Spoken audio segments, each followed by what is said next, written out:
Good morning students. आज हम exercise 1.2 करेंगे।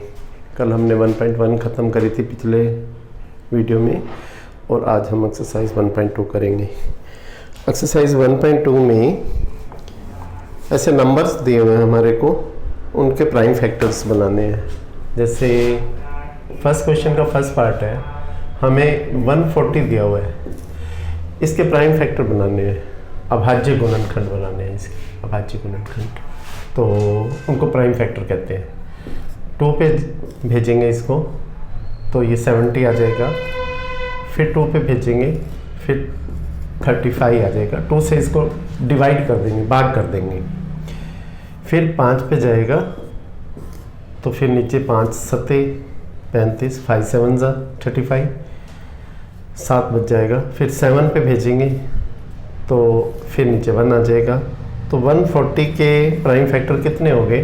2 इंटू 2 इंटू 5 इंटू 7, इन सब की मल्टीप्लाई कर देंगे। इसको हम 2 की पावर 2 भी लिख सकते हैं, इंटू 5 इंटू 7। तो ये हमारे 140 के प्राइम फैक्टर्स आ गए। ऐसे ही सेकंड नंबर है हमारे पास 156, सेकंड पार्ट 156 है, और जिसके पीछे 246 होता है वो 2 पे तो डिवाइड हो ही जाता है। 0 2 4 6 8 जिसके पीछे होता है वो 2 से डिवाइड हो जाता है। इसको हम 2 पे डिवाइड कर देंगे। 2 7 जा 14, 1 बच गया, 2 8 जा 16, यानी कि 78 आ जाएगा, 78 आ जाएगा।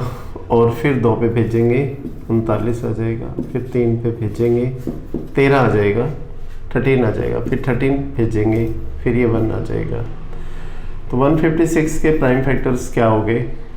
2 इंटू 2 इंटू 3 इंटू 13, यानी कि 2 की पावर 2 इंटू 3 इंटू 13, ये प्राइम फैक्टर्स आ गए 156 के। ऐसे और नंबर्स भी हैं, उनके आप खुद करेंगे प्राइम फैक्टर। जैसे 3825 है, तो जिसके पीछे 5 या 0 होता है वो 5 पे भी चला जाता है। 5 और 2 7, 7 और 8 15, 15 प्लस 3 18, 18 को 3 से डिवाइड करेंगे तो 18 3 पे डिवाइड हो जाता है। तो इसका मतलब ये पूरा नंबर 3 पे भी डिवाइड हो जाएगा। अगर हम इसके डिजिट्स को प्लस करके 3 से डिवाइड करें, अगर वो सम 3 पे डिवाइड हो जाता तो पूरा नंबर 3 पे डिवाइड हो जाएगा। ये 3 का डिविजिबिलिटी टेस्ट है, यानी कि इसके भी आपने प्राइम फैक्टर करने हैं। ऐसे ही आगे और है 5, ये थर्ड पार्ट था, फोर्थ पार्ट है 5005, और फिफ्थ पार्ट है 7429।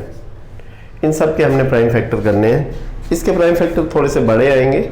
पहले 17 पे जाएगा, फिर 19 पे जाएगा, फिर 23 पे जाएगा। इस फिफ्थ पार्ट के फैक्टर्स मैंने आपको बता दिए हैं, बाकी आप इन सब की खुद प्रैक्टिस करेंगे। 3 पार्ट की, 2 पार्ट मैंने आपको करा दिए। सिंपल होते हैं, जैसा छोटी क्लासों में सिखाया होता है उसी तरह से ये प्राइम फैक्टर होते हैं। आगे हम नेक्स्ट क्वेश्चन करते हैं।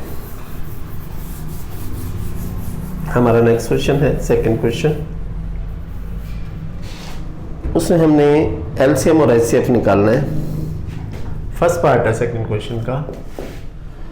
नंबर्स हमें दिए हैं 26 और 91। 26 और 91, ये 2 नंबर्स दिए हैं। हमने इसका एचसीएफ भी निकालना है और एलसीएम भी निकालना है, यानी कि मैसर है भी निकालना है और लघुत्तम भी निकालना है। एचसीएफ और एलसीएम निकालना है, और इसको भी प्राइम फैक्टर से निकालते हैं हम। जैसे ये 2 पे जाएगा 13 आ जाएगा, फिर 13 पे जाएगा 1 आ जाएगा, और इधर 7 पे जाएगा 13 आ जाएगा, और 13 पे जाएगा 1 आ जाएगा। तो 26 के क्या फैक्टर बनेंगे? 26 के बने 2 इंटू 13, और 91 के क्या फैक्टर बने? 7 इंटू 13। तो ये 13 हमारा कॉमन है, तो ये कॉमन वाला हमारा HCF होता है, HCF हमारा 13 आ गया। और LCM कितना आ गया? LCM इन दोनों में से जो कॉमन होता है वो तो आता ही है, 13 तो आएगा ही, साथ में 2 और 7 रह गए, ये 2 और 7 भी आएंगे और ये 182 आ जाएगा, ये LCM आ गया। आगे उसने ये भी बोला है कि वेरीफाई करो LCM into HCF is equal to product of two numbers. बीच में लिखा हुआ है मैथ के, जैसा लिखा हुआ है उसी को वेरीफाई करने के लिए बोला है हमारे को। Verify LCM into HCF that equal to first number into second number, first number into second number, इसको वेरीफाई करना है।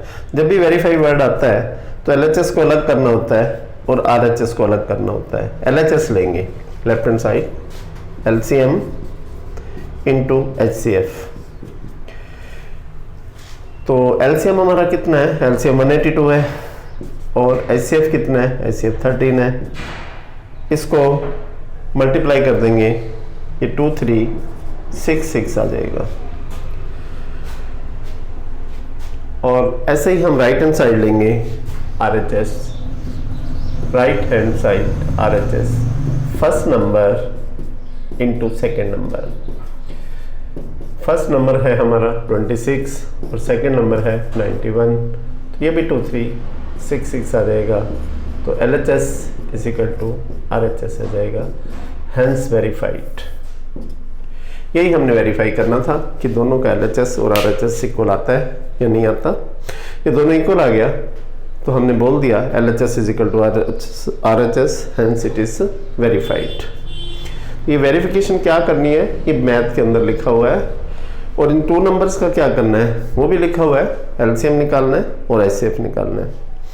प्राइम फैक्टर करते हैं, जो कॉमन होता है वो HCF होता है, और जो कॉमन होता है और जो नॉन कॉमन है, जो कॉमन नहीं है, LCM में वो सारे लेने होते हैं।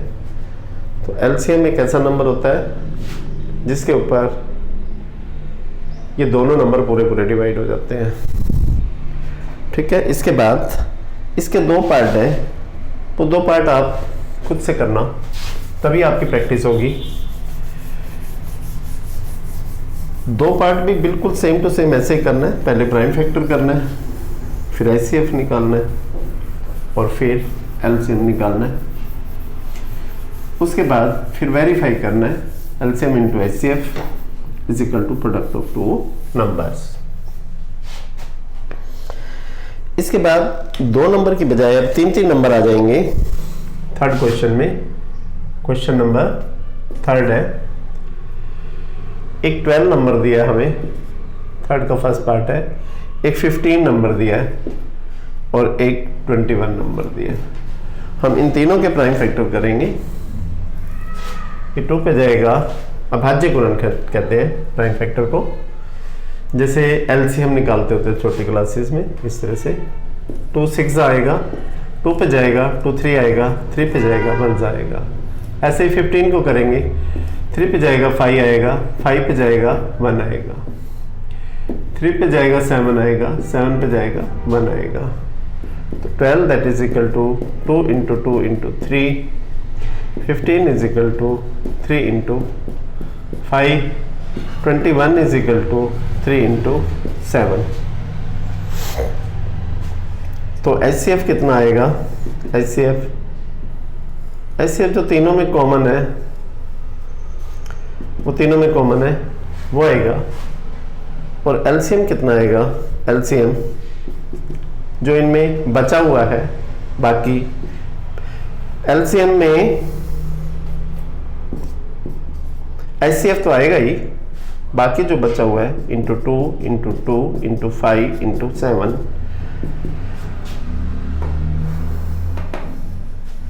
ये 420 आ जाएगा। इसमें हमने कोई वेरिफिकेशन नहीं करनी, इसमें हमने सिर्फ HCF और LCM निकालना था। तो हमने HCF निकाल दिया और LCM निकाल दिया। जो तीनों में कॉमन होता है वो हमारा HCF होता है, अगर कोई दो में भी कॉमन आ रहा होता है तो एलसीएम में उसमें से भी एक लेते हैं, लेकिन यहाँ दो में कॉमन नहीं आ रहा, एक तीनों में कॉमन आ रहा था वो तो ले लिया। 2 यहाँ पे है, यहाँ पे कहीं पे भी नहीं है, और 2 यहाँ पे है, 2 इनमें से कहीं पे भी नहीं है। तो ये सारे अलग अलग हैं, वो नंबर सारे लेने पड़ेंगे हमारे को एलसीएम में, ताकि एक ऐसा नंबर आए जिसके ऊपर ये तीनों नंबर पूरे पूरे डिवाइड हो जाए। तो ये हमारा एचसीएफ और एलसीएम होता है 3 नंबर्स का। इसके बाद इसके भी 2 पार्ट और हैं। एक तो है 17, 23 और 29, यानी कि 17, 23 और 29। तो 17 के गुणनखंड क्या बनेंगे, प्राइम फैक्टर क्या बनेंगे, 17 पे ही जाएगा, वो तो प्राइम नंबर है, अभाज्य संख्या है वो। 23 वाला 23 पे जाएगा, 29 वाला 29, 29 वाला 29 पे जाएगा। यानी कि इनका एचसीएफ तो फिर क्या हुआ, कुछ भी कॉमन नहीं होता तो 1 लेते हैं कॉमन, इन तीनों का एचसीएफ 1 आ गया। और एलसीएम कितना आएगा, एलसीएम तीनों में कुछ भी कॉमन नहीं है तो तीनों की मल्टीप्लाई जो होगी वो हमारा एलसीएम आएगा। ऐसे ही थर्ड पार्ट है, थर्ड पार्ट के हम फैक्टर तो करेंगे, 8 के फैक्टर 8, 9 और 25 है, उनके फैक्टर तो करेंगे हम, लेकिन कोई भी चीज़ कॉमन नहीं आएगी तो उसका एचसीएफ भी 1 होगा। और एलसीएम बाकी जितने सारे फैक्टर होंगे उन सब की मल्टीप्लाई, क्योंकि कोई कॉमन तो है ही नहीं, तीनों में कोई भी चीज़ कॉमन नहीं, 2 में भी कोई चीज़ कॉमन नहीं, इसलिए सारे के सारे जो भी उसके फैक्टर हैं वो हमारे एलसीएम होंगे। ये हमारा थर्ड क्वेश्चन था। इसके बाद फोर्थ क्वेश्चन करते हैं हम। फोर्थ क्वेश्चन में हमारे को 2 नंबर्स दिए हुए हैं, 2 नंबर्स। क्वेश्चन नंबर 4 है। फर्स्ट नंबर हमारे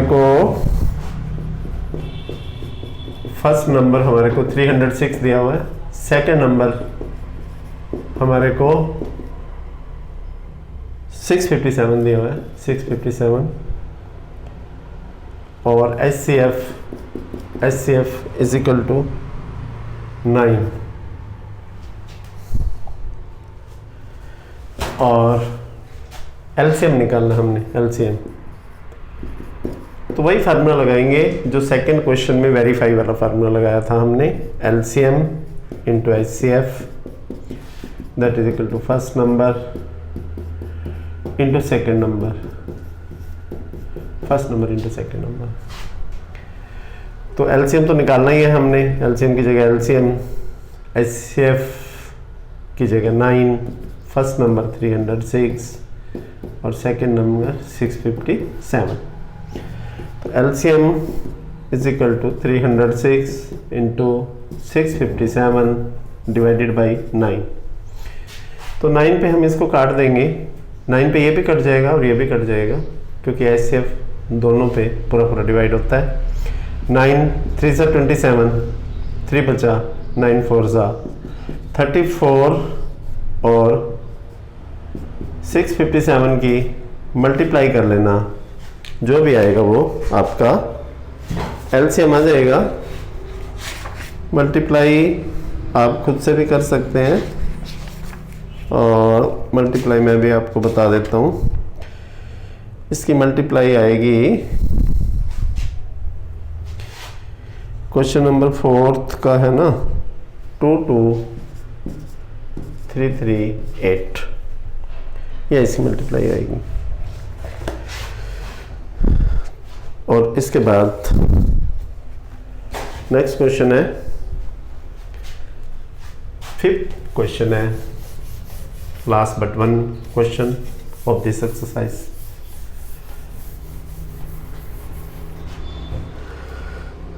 इस क्वेश्चन में कहता है कि सिद्ध करो, प्रूव करो कि 6 की power n can never ends with 0। 5th question, prove that 6 की power n can never ends with 0। तो ये ना कभी भी n की वैल्यू कितनी भी मर्जी हो, n की वैल्यू 1 2 3 4 5 6 जितनी मर्जी वैल्यू n की हो, और उसको हम एक्सपेंड करें एंड जैसे 6 की पावर 1 n को 1 लिखें तो 6 आएगा, तो इसके लास्ट में 0 नहीं आई। 6 की पावर 2 आएगा तो 36, इसके लास्ट में भी 0 नहीं आई। 6 की पावर 3 216, इसके लास्ट में भी 0 नहीं आई। कहते कितना भी लेते जाओ n की वैल्यू, ये कभी लास्ट डिजिट 0 नहीं आएगा। ये हमने प्रूव करना होता है। इसका सोल्यूशन है, एक बारी हम ना इसको उल्टा मान लेते हैं। हमें प्रूव तो ये करना है कभी 0 पे एंड नहीं होता, तो हम लिखेंगे लेट 6 की power n can ends with 0, can ends with 0 for any natural number n is equal to 1 2 3 dash dash dash. मान लेते हैं कि किसी n की वैल्यू के लिए ये इसके लास्ट में 0 आती है, हमने मान लिया। तो जिसके लास्ट में 0 आती है ना, तो वो 2 और 5 का फैक्टर ज़रूर होता है। हम कहेंगे देयरफॉर 6 की पावर n, या ऐसे लिखो देयरफॉर 2 की पावर n एंड 5 की power n will be the prime factors of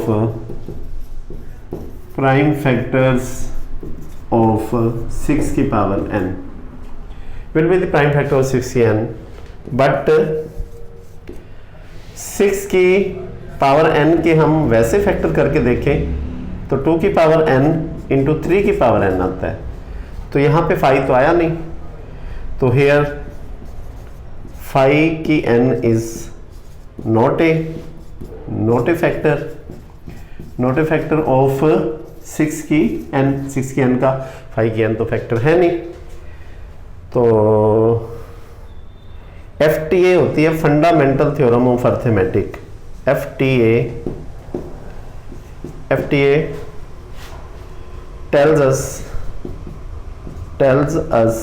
that 6 की n has only prime factors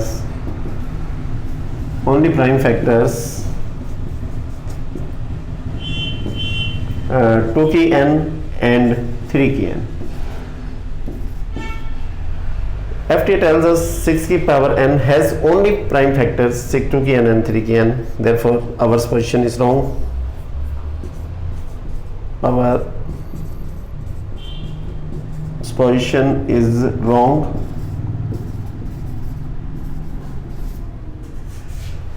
Therefore 6 की power n can never ends with 0।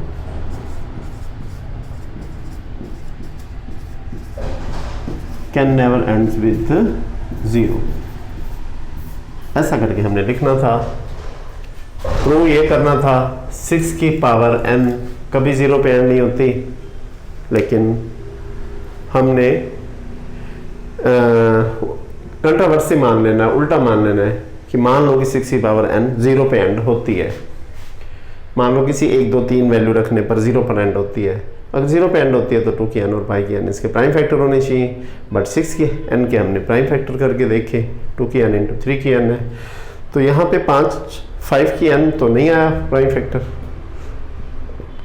FTA हमें सपोर्ट करती है कि 6 की n के सिर्फ 2 की n और 3 की n फैक्टर है, इसके अलावा कोई फैक्टर नहीं है। Therefore our position is wrong। जो हमने माना है गलत है। Our position is wrong। Therefore 6 की power n can never ends with 0। ठीक है, तो आज ये 5 क्वेश्चंस की आप प्रैक्टिस करेंगे। बाकी 1 2 क्वेश्चन रह गए, ये हम नेक्स्ट वीडियो में बनाएंगे। That's all।